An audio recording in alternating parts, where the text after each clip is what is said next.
Now I want to show you the complete landscape of machine learning in a nice tree structure. This diagram is important because it helps you understand how different techniques relate to one another and when to use each one. So at the top we have machine learning. So this is the overarching discipline. Machine learning then will split into two main branches: supervised learning and unsupervised learning. Under supervised learning, we will have two more branches: classification and regression.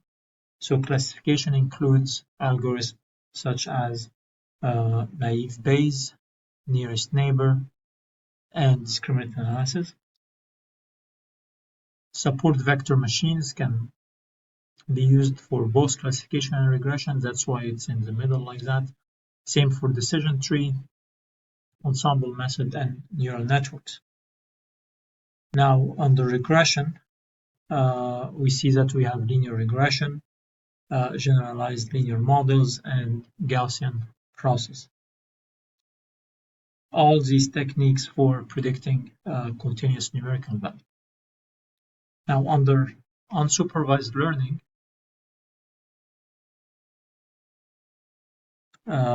we have clustering, which includes algorithms like k-means, k-medoids, fuzzy c-means, hierarchical clustering, and Gaussian mixture models, and hidden Markov models as well. These are all techniques for grouping similar data together without predefining labels. Now, this tree is useful because when you face a problem, you can ask, do I have labeled data? If yes, then you go to supervised learning, and then you ask yourself, is my output a category or a number? If a category, then use classification. If a number, then use regression. This decision tree helps you navigate the vast landscape of machine learning techniques. Now, this chart shows how these different machine learning approaches actually solve real-world business problems. It's organized around the three main types of machine learnings that we discussed. So on the left side, you have unsupervised learning, and under unsupervised learning, you will see applications like dimensionality reduction on top, and which essentially takes high dimensional data and compressing it into fewer dimensions while retaining important information.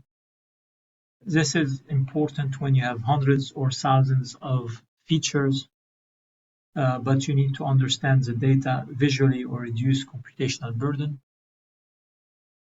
You will find also structured discovery, which is finding hidden patterns and groupings that weren't explicitly defined. You will find feature elicitation, which is about identifying which variables are most important for prediction. So typically in machine learning, we start with a wide net of potential candidate predictors, and then we try to identify the most important ones, and that's the ones we're going to build our final model on. So this is very useful in that step. Big data visualization. This is making sense of massive data sets that humans can't comprehend in raw form. And then you have clustering applications, such as customer segmentation for marketing, for example, targeted marketing for specific customer groups, recommendation systems, similar to Netflix, for example, or other recommender systems. Now, on the right-hand side, you have supervised learning. Again, we split it into classification applications, which include image classification that are for example, similar to what's used right now in developing self-driving cars, for example, which is identifying what's in a given photo. You have customer retention, essentially trying to predict who might leave. You have diagnostics, fraud detection, and so on. And then you have some regression applications, such that advertising popularity prediction, weather forecasting, market forecasting, population growth prediction, estimating life expectancy. So these are all possible applications of supervised learning in business. Now, down here you have reinforcement learning, and some applications include real-time decisions, like making optimal choices as situations develop, game AI, computer opponents that learn and improve, robot navigation, teaching robots to move through complex environments, of course that includes self-driving cars and so on, skill acquisition systems, learning to perform new tasks. The key insight is that these aren't separate silos of techniques. The same neural network architecture might be used for image classification, customer retention prediction, or medical diagnosis. The same clustering algorithm might segment customers, discover market segments, or identify patterns in financial data. So what matters is matching the technique to the problem structure.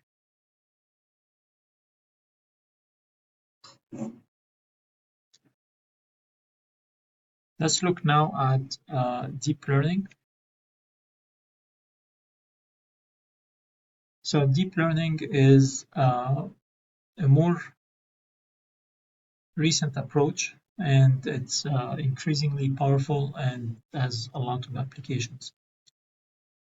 So deep learning is a part of a broader family of machine learning methods based on artificial neural networks, with what we call representation learning.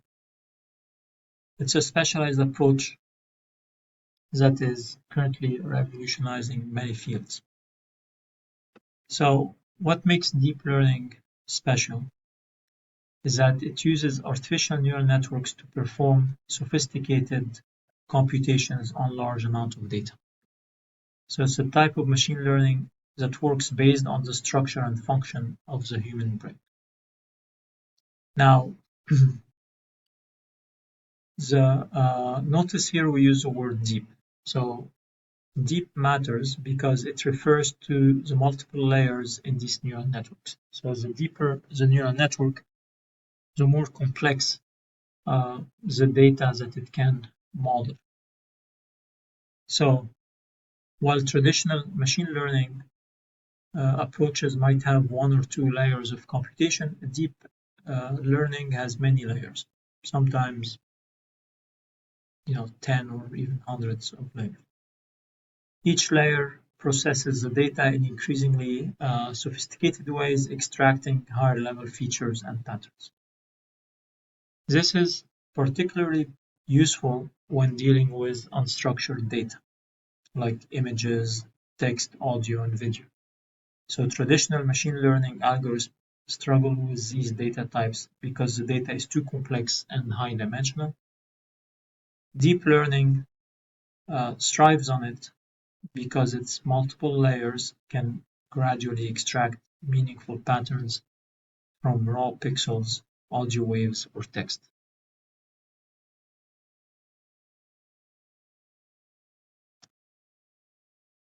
So this diagram shows how deep learning fits into the broader AI landscape. So think of these as concentric circles, each contained within the previous one.